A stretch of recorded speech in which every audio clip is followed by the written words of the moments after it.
Literature and the writer's personality. Literature connected to personality. Every work of literature is intimately connected with the personality of the author who produces it. There is always a man behind a book. And the judging of the quality of literature becomes vital to us if we try to think of the author not as a mysterious disembodied force but rather as a man who wrote to satisfy needs and to resolve difficulties which are common to us. Literature is a product of men and women. Literature does not grow by spontaneous combustion, it is the product of men and women who wrote it out of their lives. They were real persons of flesh and blood who loved and worked and agonized as men have done in all ages. Reflection of personality.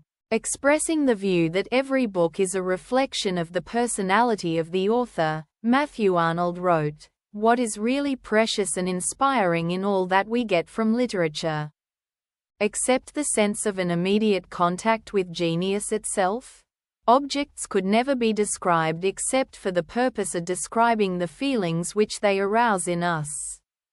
For language ought to represent at the same moment the thing and the author, the subject and the thought.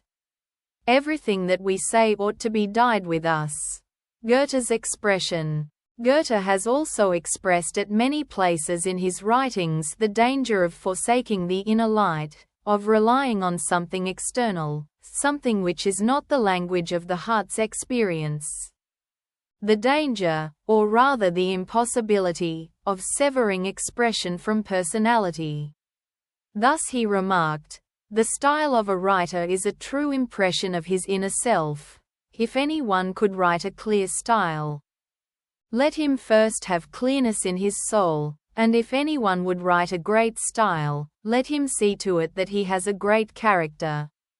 And again, "It is the personal character of the writer that brings his meaning before his readers, not the artifices of his talent." Pater's essay style. Expressing the same view that in every great work of literature there must be fidelity to the personal vision of the artist, Pater wrote in his essay on style, "Truth, there can be no merit, no craft at all without that. And further, all beauty is in the long run only fineness of truth, and what we call expression. The finer accommodation of truth to that vision within. All depends on the original unity, the vital wholeness and identity, of the initiatory apprehension or view."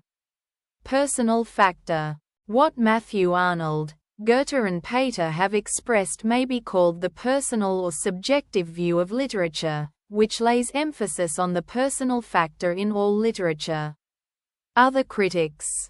But there are some critics who hold the opposite view, the impersonal or objective view about literature, i.e., the personality of the author should have nothing to do with his writings. The author who, like Shakespeare, expresses the personality of others is greater than the one like Byron who projects his own personality in his writings. Conclusion.